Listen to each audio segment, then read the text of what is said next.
कृष्णाय वासुदेवाय हरये परमात्मने प्रणतक्लेशनाशाय गोविन्दाय नमो नमः. Namo Namaha. I'm Sneha Nagarkar. I will be speaking on the fundamentals of Indian iconography. I would like to congratulate the Department of Sanskrit, University of Mumbai, for completing 60 years, and I convey my best wishes to them for their future endeavors. I also express my gratitude to Dr. Shakuntala Gaude Madam, Head Department of Sanskrit, University of Mumbai, and the Hirakotsava team for giving me this opportunity to speak on fundamentals of Indian iconography as a part of the 60 lectures series. I will now start with my lecture.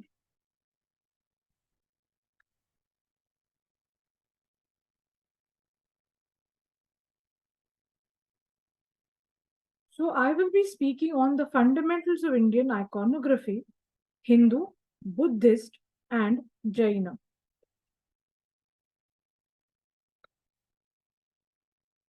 Any religion has three components: philosophy, that is the thought process which defines the social norms, the rituals which confirm the social norms, and material culture. The tangible culture is very much associated with these rituals, and mythology, which is all about passing the thought processes and the material culture to the next generation. The material culture associated with rituals. Iconography is the embodiment of all the three. It is a part of the material culture, especially rituals and mythology. What is an icon? An icon is derived from the Greek term icon, which means object of worship. An icon is associated with rituals and specific cults.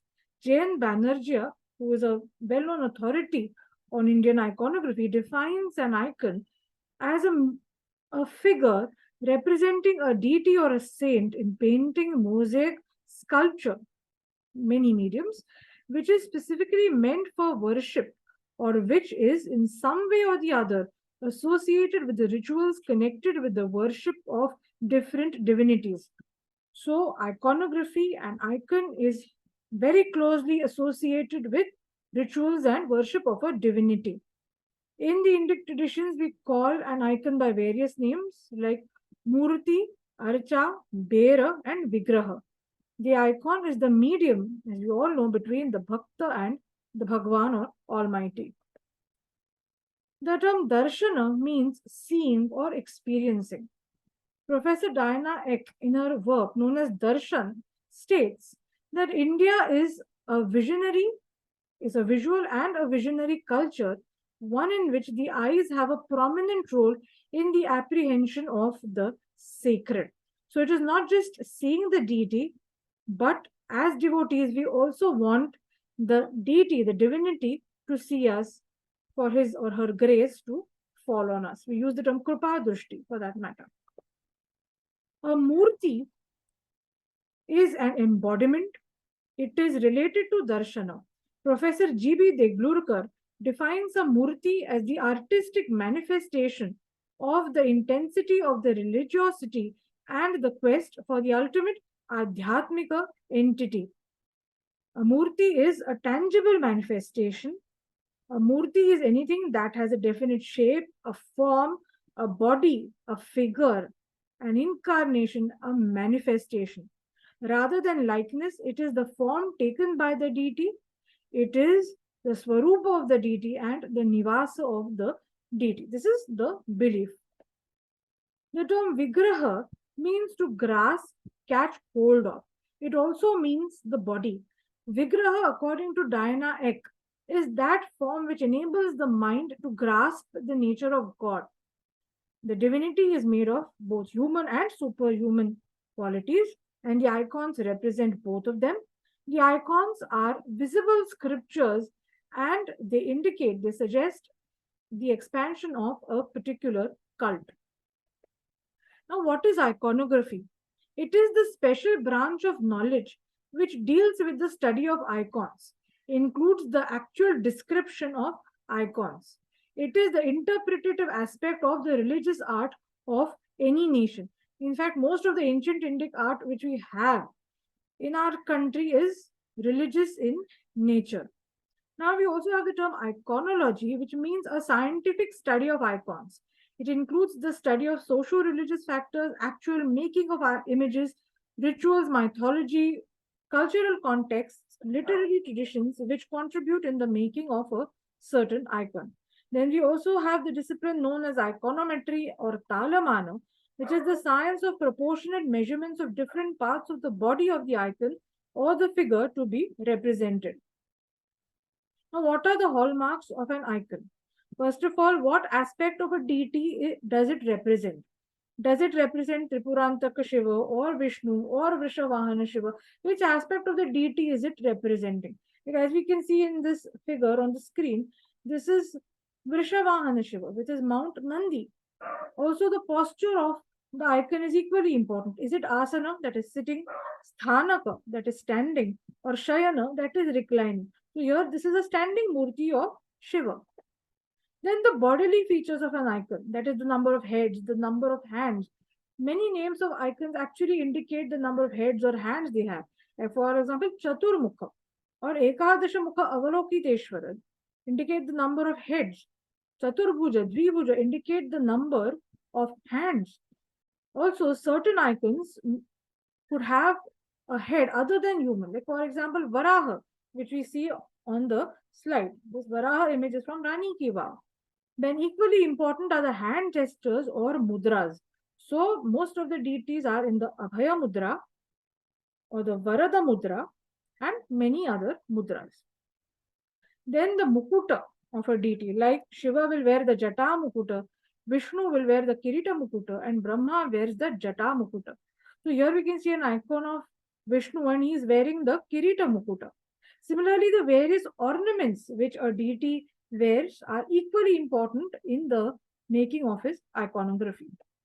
Then certain divinities wear special garlands, like Vishnu Krishna wears a Vanamala, that is called Vanamalin. And even the Yajnopavita, which a certain deity wears, is very important. Garments which a certain divinity is shown wearing, an image is shown wearing. Like for example, Shiva wears a Vyagrajina, a tiger skin, is also very important. Then the most defining aspect of an icon are the ayudhas which that icon is holding in its hand. It could be weapons. In most cases, it is the weapons. Then flowers. Many female divinities, especially when they are shown as consorts, they will be always shown with a flower in their hands. Then say a wine cup, or while representing Shiva as Bhikshatana, is shown with a Bhiksha Patra. So all these go into the making of an icon. Like here we can see that we have this icon of Shiva, and he is holding the Parashu, an axe, and a Trishula. This is from the Kailasanatha temple at Kanchipuram, belonging to the Pallava period. Then other marks, other distinct marks, like the Srivatsa symbol on the chest of Vishnu or the third eye of Shiva or Durga, are equally important. Then the Vahana, the mount of a certain deity, is extremely important.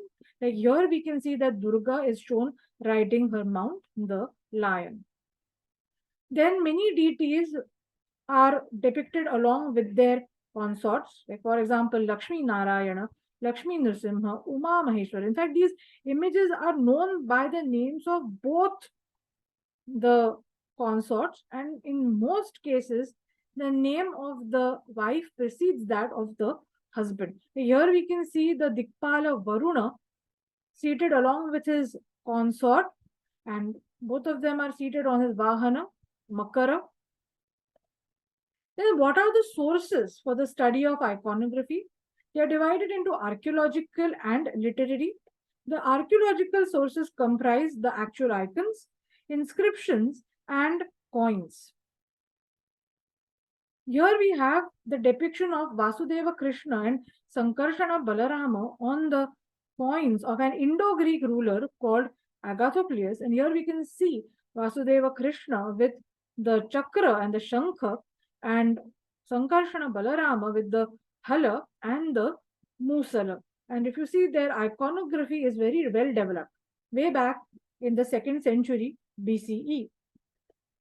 Then, as far as the literary sources are concerned, we have iconometric and non iconometric sources, as well as the northern school and the southern school. So, as far as iconometric sources are concerned, in the northern school, one of the most well known texts about iconography is the Samarangana Sutradhara by the Bhoja ruler, by the Paramara ruler Raja Bhoja. Then in the southern school, we have Manasara and Mayasura's Mayamatam. Mayamatam is not actually written by Mayasura, it's ascribed to him only. Then, as far as the northern traditions are concerned, we have texts like the Vishnu Dharmottara Purana, the Matsya Purana, the Agni Purana, and Varaha Mihira's Brihat Samhita, which are a part of the non iconometric sources. All these texts have sections, specific sections dedicated to not just temple architecture but also to the science of iconography. And in fact, many of the Purana narratives have the description of the forms of certain deities. Like we can take the description of Varaha in the Bhagavata Purana as an example. Then in the southern school, we mostly have the Agamas, and the Kriyapada section of the Agamas discusses temple architecture and iconography. And these are some of the Agamas, as we can see the Kamika Agama, or the Ikhanas Agama, which talk about iconography. Then there are references to icons in other early texts also, like Panini's Ashtadhyayi, Kautilya's Arthashastra, and Patanjali's Mahabhashya. Then we also come to the concept of talamana or iconometry. This is the science which deals with the dimensions of the icon. Now, according to the Matsya Purana, a murti in a home for daily worship should be only the size of a thumb or maximum 12 angulas. Now, this does not apply to images in temples. They have to be in proportion to the size of the door of the Garbhagriha. The Vishnu Dharmottara Purana, on the basis of the measurement in angulas, has given 5 types of images, and one angular measures 1.763 centimeters. Now, the angular as a measurement has been used from the Mauryan times right down to the medieval period. 12 angulars make one tala, and the central portion of the middle finger of a Madhyama Purusha is called a manangula. Now, what are the different types of images? So, we have Chala and Achala, Purna and Apurna, and Shanta and Ashanta. So, Chala images are the movable ones which can be carried around in processions. They are of 4 types. We have the Kautuka Bera, meant for Pujana, then the Utsava Bera, which is taken around in processions during certain Utsavas. Here we can see a Vigraha of Vishnu. This is an Utsava Murti. Then we have Bali Bera, to which Naivedyam is offered, and Snapana Bera, Murtis, which are based where the Abhisheka is performed. Then, of course, we have the Achala images, the immovable images, which are large in size and installed in the Garbhagruha. They are usually made of stone. Then we have the Chalachala images, which are stationary as well as movable. The best example of this are the murtis of Jagannatha, Balabhadra, and Subhadra at Jagannatha Puri, and they are taken out during the Ratha Yatra. Then we have Purana and Apurana images. Purana are, of course, the fully carved images. And here, as far as the Apurana images are concerned, we find this representation of Shiva as Sadashiva. This is from Elephanta. And this is a Sakala Nishkala form of Shiva, manifest and unmanifest. And it is deliberately Apurana. In a Sadashiva image, not all the 5 faces of Sadashiva are shown. Either 4 or 3 faces will be shown, and 2 or 1 face will not be shown. But it is implied. Then we have Shanta images, peaceful, with a very peaceful, pleasing countenance. For example, we have the Yoga Murtis of various deities, and Buddha and the Jaina Tirthankaras. They all fall into the category of the Shanta images. Then we have the Ashanta Murtis, like we can cite the case of Vidarana Nrsimha as an Ashanta Murti. Then we have Adrishya and Drishya images. So, an example of an Adrishya image could be a Shiva Linga or Shalagrama, where the presence of the deity is implied. In fact, as Shankara Bhagavata Padaha says in his Brahma Sutra Bhashya, that God, possessed of a set of such qualities as the subtleness, is taught to be meditated on there in the lotus of the heart, just as the Lord Hari is taught to be worshipped on a salagrama. This is what the Acharya is stating. And here also he is stating a similar thing, or the idea may be that it is in the city of the individual soul itself that Brahman is perceived directly, just as Vishnu is on a salagrama. So the presence of Vishnu is implied in the salagrama, though the salagrama doesn't look like an image of Vishnu. Then we have the Drishya images. These are the complete icons in human form. And we also have the Drishya images, where, for example, the face or figure of Shiva will be carved on a Shiva Linga, as we can see here. Then the further categorization of images is their classification as yoga murtis. So these yoga murtis help a sadhaka to concentrate and meditate. That is, the yoga murtis facilitate dhyana. Like here we can see a yoga murti or dhyana murti of Vishnu. And the image of Vitthal at Pandharpura is supposed to be a yoga murti. Then the images of Yoga Dakshinamurti or Shiva is Yogeshwara, as you can see here, the depiction from Ellora, or even the depiction of Shiva as Yogeshwara from Elephanta. This is, of course, from Ellora, what we can see here. These are all examples of yoga murtis. Then we have bhoga murtis. These are worshipped for acquiring wealth, progeny, that is material things. So Venkateshwara's image at Tirupati, Guruvayur Appan's village image at Guruvayur in Kerala. These are all examples of bhoga murtis. Then we have Veera murtis, which are believed to give strength, that is physical strength and victory in a battle. One of the best examples is the icon of Mahishasura Mardini. Then we have the Abhicharika images, which are associated with black magic. They are generally, worshipped outside the settlement, and once their purpose is fulfilled, they are immersed. Then the iconography depends on the purpose underlying the worship of a particular image. Yoga murtis will not usually be shown with a Varada or Abhaya mudra. Similarly, the images of Jaina Tirthankaras will be either in Dhyana or Kayota Sarga mudras, never in Abhaya or Varada mudras. Here we can see an icon of a Jaina Tirthankara from Mathura belonging to the Kushana period, and he's seated in a Dhyana mudra. And Jinas do not confer any blessings. Their noble characters are to be emulated. They are role models and not deities. That is why they are not shown ever with Varada and Abhaya mudra. Then we come to syncretic icons. These icons are actually an attempt to bring about a reconciliation between rival creeds. The best example is that of Harihara, where one half is that of Hari, that is Vishnu, and the other half is that of Hara, that is Shiva. Here we can see a murti of Harihara from Badami.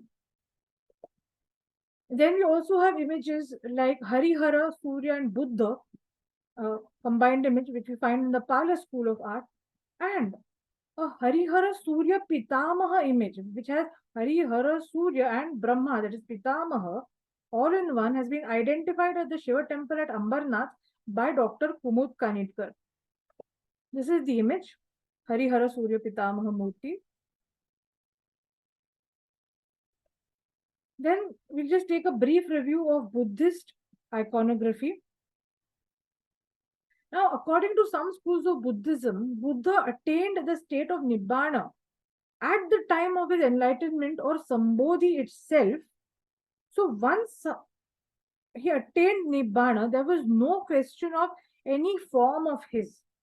So that's why there was no question of a Buddha image, and Buddha had himself told his disciples not to make an image of his. But because of the changes in the nature of Buddhist thought, A need was felt for certain symbols at least. And we also have the emergence of Buddha Bhakti. Similarly, Nirakara or Shunya worship is not possible for the common people. So, a need was felt for symbols to represent the Buddha, which would be as close to his character, teachings, and achievements. So, these are the various symbols used in pre Kushana, pre Satavahana art to represent the Buddha, the stupa being the most distinct one. So, here we can see this is a panel from Sanchi. And here we can see that this royal figure is worshipping a tree. In all probability, it is the the Bodhi tree, which is here standing as the representation of Buddha. His presence is implied here. Okay, rather than an image of Buddha, the Bodhi tree is shown. Okay, here also above we can see monkeys bringing honey, and the Buddha's presence is indicated, is implied by the Vriksha. And here also people are offering their veneration to the Bodhi Vriksha, and just observe the Chhatra. It indicates the Buddha as Dharma Chakravarti. Chhatra. Then we have the representation of a pillar here with a wheel, and this represents the Dharma Chakra Pravartana, or the first sermon of the Buddha at Sarnath. This particular relief is from Bodh Gaya. Now, in spite of the emergence of the Buddha image, stupas never went into oblivion. And originally, stupas were worshipped in a Chaitya Gara. Stupa is also known as a Chaitya. And after the development of the Buddha image, also in Chaityas, the Buddha image was superimposed on the Chaitya or the stupa. And both were there, the presence was there. Then the Buddha image, if we see,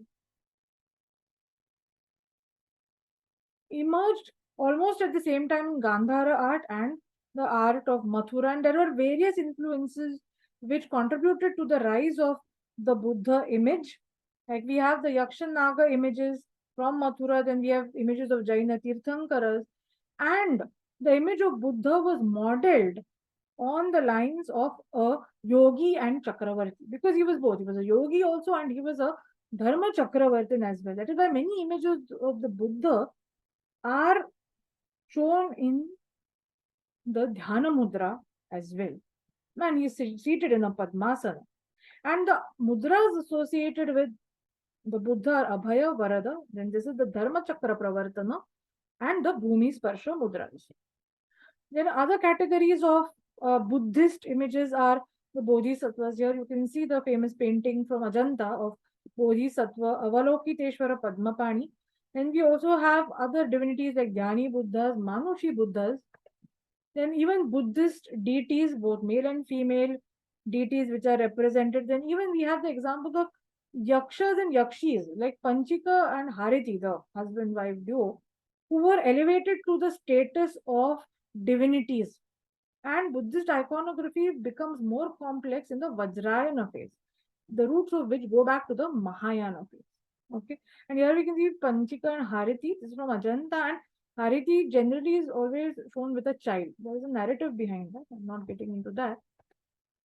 Then coming to Jaina iconography, we have the 24 Tirthankaras or Jinas, and they are worshipped through Bhava Puja and not Dravya Puja. They hold no objects in their hands and they are always shown in a Digambara Vesha. And we are supposed to assimilate their virtues. They don't give us any blessings. They are role models. And one of the reasons why they are shown in the Digambara Vesha is that when a person is in the state of aparigraha, when he is not aware of even his clothes, his body, and he is in a state of total renunciation, that is the final ideal. And gradually, from the Gupta period onwards, the Shvetambaras began to show the Tirthankaras with a lower garment. And from the same period, we have the depiction of Tirthankaras with the Mahapurusha Lakshanas. Actually, the Mahapurusha Lakshanas we find, even in the Kushana period. But what we find in the Gupta period onwards are the Lanchanas or distinct symbols, unique symbols meant for every Tirthankara. So we take the case of Rishabhanatha, which we can see in the on the screen. So Rishabhanatha was the first Tirthankara, and he is shown with a bull emblem and with the jata and the hair locks. You can see here the locks of hair on his shoulders. And these symbols, the lanchanas of these Tirthankaras were the symbols of their respective Kshatriya clans, Kshatriya kulas, because all Tirthankaras are supposed to be born only in Kshatriya kulas as per the Jaina tradition. Then we also have the attendant yakshas and yakshis of the Shasana Devatas. They have their own iconography. They started developing from the Gupta period onwards. Then we have the Sarvato Bhadra Pratimas, that is, on a block of stone, uh, an image of a jinna will be carved on each of the four sides. Then images of deities like Bhairava, Ganesha, Dikpalas, and Saraswati are also found in Jaina iconography. In fact, this is an icon of Saraswati found from the Jaina settlement at Kankari Tila in Mathura, and this is the first known icon of Saraswati. And here we can see her holding a manuscript. Then coming to the Indian knowledge systems, the other branches of Indian knowledge systems and iconography, we have at the very basic level the making of images. So, images were generally made of stone or metal. Now, in the case of stone images, the artist, the sculptor, had to have basic knowledge of geology. They had to know from where a certain stone had to be brought from, where it had to be procured from, and how a stone had to be carved, what kind of stone was to be used. And in fact, on the nature of the stone, also the nature of an icon depends.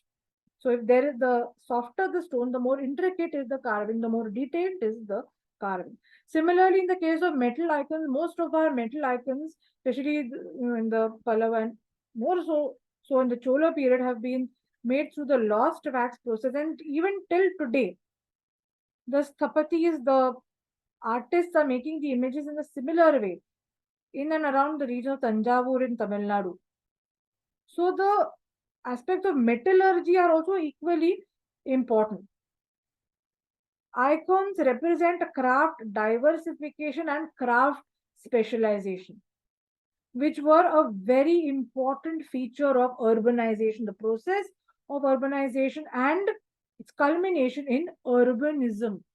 Now, the city of Mathura had a lot of art workshops, and these art workshops where the icons were created were very much a part of the urban landscape of Mathura of the Kushana period onwards. Then, in the icons, we see a lot of variety in the jewelry types, the way the crowns are shown, other objects like cups, money bags, etc. And all these depictions also indicate the craft diversification and craft specialization which were extant in the contemporary society. Then, as I spoke about ayudhas, so these ayudhas are actually telling us the variety of weapons which were available at a given point of time when the icon was made. So we have a number of weapons depicted in icons. And apart from that, the actual science of war, which of course includes weapons as well, that is Dhanurveda, also finds a reflection in icons. Here we can see the fight between Mahishasura Mardini and Mahisha.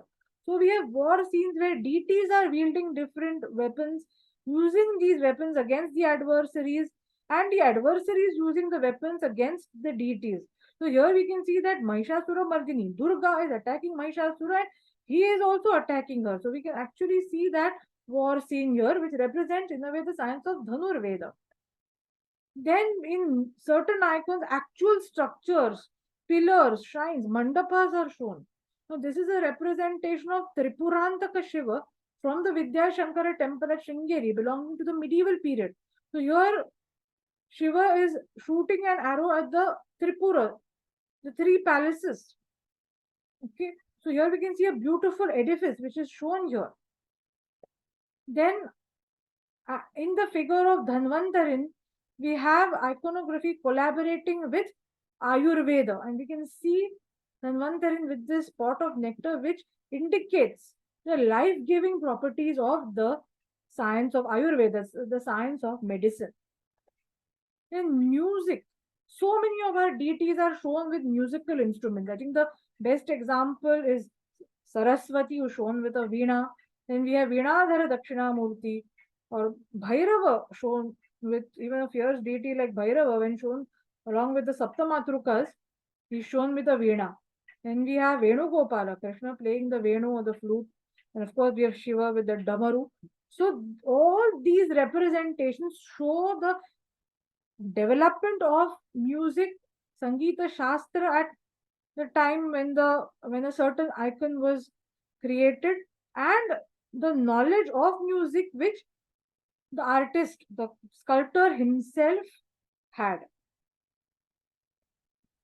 Then coming to dance, we have the best example of Shiva as Nataraja and Natesha.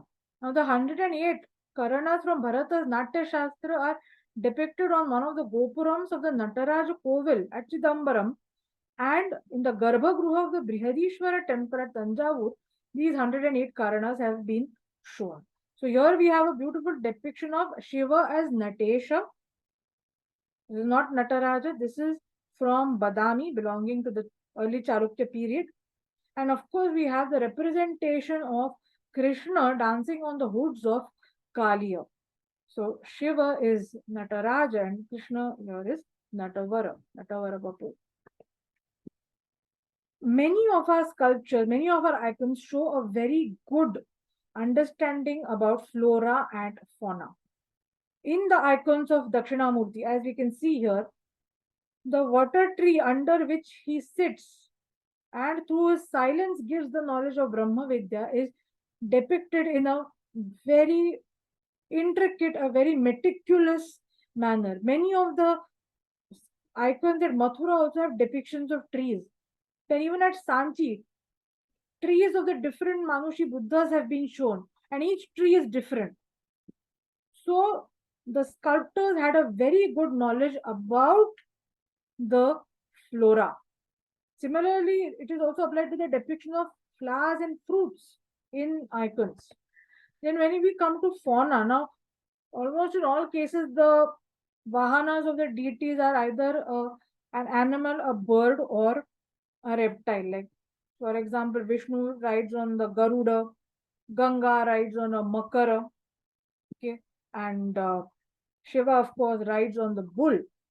So when these vahanas were represented, the artists show a very good knowledge about the faunal anatomy and the traits of those vahanas, whether it is an animal, bird, or a reptile. Like here we can see Kartikeya and his mount, the peacock can be seen. As you can see, the peacock is about to attack a lion, sorry, a snake. The snake perhaps is dead. And there is a belief that peacocks feed on snakes, serpents. Then in the icons of Brahma, he is shown with instruments used for the performance of a yajna. So here we have the representation of Brahma from Sopara, where he's shown with a instrument used to perform a yajna. So iconography also indicates the knowledge of the performance of yajna. So that is also a very important knowledge system. Then icons like Yajna Varaha, where every body of the Varaha is associated with some or the other aspect of Yajna, also show the knowledge of the institution and the performance of Yajna. Then the Yoga Murtis, they show the knowledge of yoga, including asanas and dhyana. Then similarly, we have various dhyana shlokas. For example, in the Devi Mahatmyam, we have the dhyanams of Mahakali, Mahalakshmi, and Mahasaraswati. And what are they describing? They're actually describing the forms of these divinities with their ayudhas and things like that. Then we have the depiction of manuscripts, the texts that symbolize the Vedas in the hands, say, of Saraswati, Brahma, or Shringeri Sharadamba. Here, as we can see in the Matsyavatara panel, the Vedas have been shown in a human form. So the Vedas themselves were a very important aspect of knowledge in the Indic tradition, Vedas and the Vedangas, the whole corpus of the Vedika texts. Then iconography also indicates the knowledge about astronomy, and we have the depictions of various celestial bodies like the sun, the moon, and the grahas in iconography. Like here, you can see the depiction of Surya seated on his chariot, and ultimately, coming to the more transcendental aspects, we have the icon of Dakshinamurti Shiva, who is the ultimate teacher of Brahma Vidya. So here we can see Dakshinamurti seated, and this represents the Jnana Mudra or the Chin Mudra. The Shankara Bhagavata Pada is also talking about Dakshinamurti with the Chin Mudra. Then, coming to the last part of my presentation, we will just take a brief review of iconography and certain cultural processes. If we take the systems approach for studying an icon, we understand it better. What is a systems approach? Where we take a multidimensional approach, considering the icon to represent a system with a number of subsystems. So it takes all aspects of a given culture, the economy, society, polity, religion, and the material culture, which goes into the making of an icon. So, we find Mathura icons in Kaushambi or Sanghol in the Punjab. What does it indicate? The exchange networks between two sites. Similarly, we have many icons of Kubera from Mathura belonging to the Kushana and Gupta period, when Mathura was also an economic center. And as Mathura went into an economic decline, the number of Kubera icons also decreases. This is what I have found in my study. Then we have this icon of Gajalakshmi. The origin of hers is in all probability in the Sri Sukta of the Rigveda. And she is depicted in Buddhist, Jaina, and Hindu sites. She's a symbol of prosperity. She is a cultural and economic symbol transcending all sectarian differences. Like this particular Gajalakshmi is from the Buddhist site of Bharhut, dated to the 2nd century BCE. Then we take the case of Sankarshana Balarama, who is shown with a Naga hood and a plough in his hand, which perhaps indicates that he was an agrarian deity.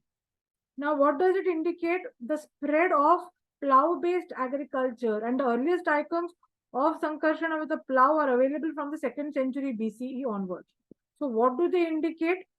They indicate the the spread of plough cultivation, plough-based agriculture, the resultant surplus which led to urbanization, the second urbanization in the Ganga Valley around the 6th century BCE. Then the Varta Vidya, the source of livelihood, is indicated in the images of Krishna. Like, for example, in the image of Krishna's Govardhana Dharana, we find Krishna represented with cows. So it does have a transcendental meaning, but at the same time, it is actually showing the Varta of Krishna and all the people, the whole Gopa community. Similarly, when Krishna is shown with that yashti, like Udupi Shri Krishna is shown with that yashti or stick, then Radha Ramanji from Vrindavan is shown with that yashti. What is it indicating? It is indicating Krishna's role as a cowherd, his Varta as a cowherd, cattle herding, because Pashupalana was also an important aspect of Varta along with agriculture, that is Krishi, and Vanijya, that is trade and commerce. Then India had very good, prosperous trade relations with Central Asia and more so with Rome. And here, this is a sculpture of Kubera from Mathura, and he's shown drinking wine, and that cup from which he is drinking, the goblet, is definitely of a foreign origin. So this indicates some kind of an economic and cultural exchange. Then by the time we come to the Mauryan period, or slightly before, we had a lot of foreign groups migrating to the Indian mainland due to various reasons. And the Dharmashastras speak about the assimilation of foreign groups like Shakas within the fold of the Indic society. And many of these foreign groups were adopting Indic religions. They were worshipping Vasudeva Krishna, they were worshipping Shiva. Like this particular panel from Mathura is representing Shakas, Shaka devotees worshipping a Shivalinga. Then there were connections between two sects or between two religious systems also. Like, for example, Krishna and Balarama are depicted along with the Jaina Tirthankara Neminatha, because as per the Jaina tradition, they were cousins, they were paternal cousins. So here we have Sankarshana Balarama with the snake coat, and here we have Vasudeva Krishna. Then in the early sculptures, Vasudeva Krishna is shown with his kinsmen. He'll be either shown with his brother or his sons and grandsons or his sister Ekanamsha. So what are these indicating? These are apart from the religious aspect, they are also indicating the close, the strong kinship ties among the Vrishnis. And the Vrishnis were a historical group, and their coins have also been found, and their coins bear the chakra. Then iconography in a way also represents certain local religio historical tradition. Like this is supposed to be representing the Buddha, this icon that we see here. And this is from the Vidyashankara temple at Sringeri. And here all the 10 incarnations of Vishnu are shown. But here the Buddha is actually shown like a Jinna. He's in Digambara Vesh. And actually the Buddha will never be shown as a Digambara. So one of the reasons could be that by that time, when we are talking about the medieval times, the 14th or the 15th centuries of the Common Era, or even slightly later, and by that time Buddhism had no real presence in Karnataka, where Sringeri is located, but Jainism had a very powerful presence in Karnataka, especially Digambara Jainism. We have many Jaina vasatis all around Karnataka. And Sringeri is also supposed to be a center of Jainism. I mean, perhaps before Adi Shankaracharya established the Matha, or even after the Matha was established. So perhaps because of this, some kind, of an interaction or something like that, or considering Buddhism and Jainism to be both Shramanic traditions, Buddha may have been shown as a Jina here, but some lists of the Dashavataras or avatars in general consider a Jina to be a part of the Dashavataras. And Agni Purana, in fact, calls the Buddha as the son of a Jina. Then we have many other cultural markers also, which are indicated from iconography. Iconography also indicates the social, the social setup. Like for example, the Kalyana Sundara Murti of Shiva and Parvati, that is when they shown getting married, in fact represents the Vivaha Samskara. And ultimately, we have to say that iconography is all about the reconstruction of the lifeways of the people as well as their material culture. And the icons themselves are very much a part of the material culture of a certain society. Lastly, we can speak a lot on this, but icons are the embodiment of a given religious tradition. Image worship and the development of temples, the temple architecture and the institutionalization of temples are intricately intertwined. Iconography represents the gradual shift from yajna to pujana. Similarly, the practice of image worship is more inclusive. It has evolved over the time. Many festivals are associated with the consecration or worship of some image in the Indic traditions, like for example the Ganesh festival. Bhakti, of course, is in fact the substratum of iconography. An example could be given of the Vishwarupa Darshana in the Bhagavad Gita, and such Vishwarupa images of Vishnu Krishna are available from the Gupta period onwards from Mathura, and here we can see one. And we also have icons related to the higher philosophical truths. In fact, Professor Deglurkar calls them as Bimba Brahmas, Bimbas or Murtis, which can take you to Brahma, which can help you to attain Brahman, not Brahma, sorry, Brahman. And in short, we can say that iconography truly encapsulates the whole Indic civilizational ethos. Thank you so much. And my acknowledgements to all the authorities. Thank you, Shri Krishna Arpanamastu.